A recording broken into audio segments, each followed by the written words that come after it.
As Carolina mentioned, I'm Nikita Larter, and I am one of the 3 women who bring to you Feminine Harbor. And instead of designing, I'm going to tell my story tonight. Thank you for being here tonight. This is actually my first time to one of our events, as I'm constantly away, but it's an honor for me to speak up here, and I'm very grateful to be able to tell my story for the first time to you guys. When I was 4, I won my first coloring contest. When I was 5, my parents got divorced. When I was 6, I moved to a new town with a new family. When I was 9, I became a big sister again. When I was 12, I flew alone for the first time, and I loved it. When I was 13, I had my first boyfriend. We dated for a month. When I was 15, I met Jason, and when I was 16, I had an abortion.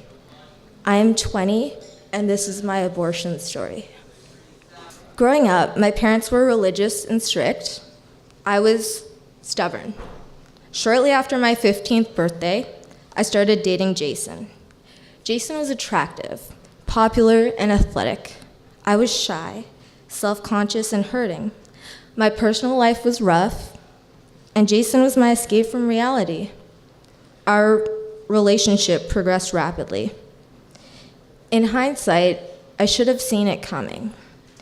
I was a hurting teenager with raging daddy issues. Having unprotected sex is a way of getting back at my parents. At the time, though, I was head over heels in love. Jason was my escape from reality. He was my everything. My hunch is that I conceived the Valentine's Day after I turned 16. I wasn't on birth control, and the pull-out game was our method of protection. My parents didn't teach me about sex. They taught me to not discuss it. But I could tell that our method had failed this time. 3 days later, I went to the local clinic to pick up Plan B. The nurse got mad at me for not coming in earlier because the likelihood of it working on day 3 is very unlikely. I wasn't worried, though. I was doing the right thing in seeking Plan B in the first place. And besides, other people got pregnant, not me. As the pregnancy progressed, my body began to change. My metabolism slowed, my endurance plummeted, I had the strangest cravings, was tired all the time, ate like there was no tomorrow, and felt nauseous here and there, which never happened. I dismissed these symptoms until a Facebook friend made one of those cliche Facebook posts on April Fool's Day. But then I thought to myself, what if I am pregnant? On a trip to Alberta later that week, I bought 2 pregnancy tests. Both came back positive. My well-structured life fell apart. How could I be pregnant? I was just a rebellious child trying to prove a point to my parents, and before I knew it, I had fallen off the deep end. Every sexually active teenager's biggest nightmare had just become my reality, and the only person left to blame was myself. When I confided in Jason, we both agreed to have an abortion. After all, I was 16, going on 17. I could not have a baby. So I began to plan. I knew I was going back to Alberta soon, and that's when I'd have it done. The challenge was hiding it from my parents. If my parents ever found out that I was sexually active, much less pregnant, they would kill me. Upon my return home, I went to the clinic and began planning my abortion with my nurse. I couldn't have been more blessed with a more supportive nurse, and I am forever grateful for her help throughout the process. Not only did she plan and prepare me for my procedure, but she also convinced me to tell my parents. When I finally sat down with my parents, I burst into tears. It wasn't pretty, and my parents had every reason to be livid with me, but the confession wasn't even the worst part.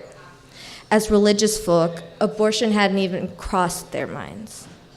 It took all my might to tell them I was having an abortion, whether they supported me or not. In time, they conceded and accepted my decision.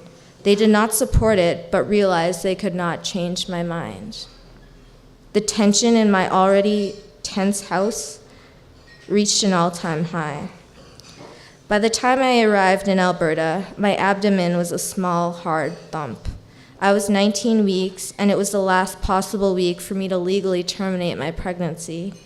I felt absolutely horrible for ending it so late, but given my circumstances, I couldn't have scheduled it earlier. Otherwise, I would have a baby at 17. The procedure was quick, and I felt safe and supported at all times. I was awake and recovering in no time. They sat me in a chair, gave me a glass of water, and handed me a book. I was instructed to write my thoughts in it as a part of the healing process. So I did. For the first time since I arrived at the clinic, I began to cry. Not because I regretted my decision or did the wrong thing, but because I had just endured the most emotional roller coaster of my life, and it was finally over. But it wasn't over yet, because when you have an abortion, the procedure is only half the battle. The emotional toll is the other half. Of the emotional roller coaster, the 3 hardest things about my abortion were that I didn't regret it. 2, there's nothing more I want in life than to be a mother. And 3, I couldn't talk to anybody about it. From the minute I knew I was pregnant, I knew I would have an abortion. Having a child with a temporary boyfriend at 17 when I had so much going for me was not an option.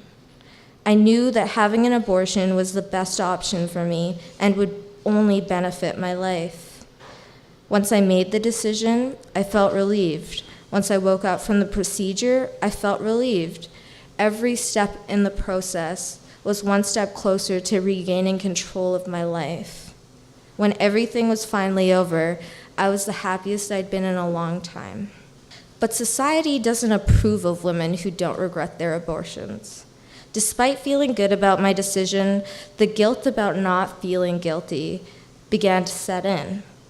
Not only was I being conditioned to feel bad, but I had just underwent an experience that made me incredibly vulnerable, an experience that people could use to hurt me, an experience that people did use to hurt me.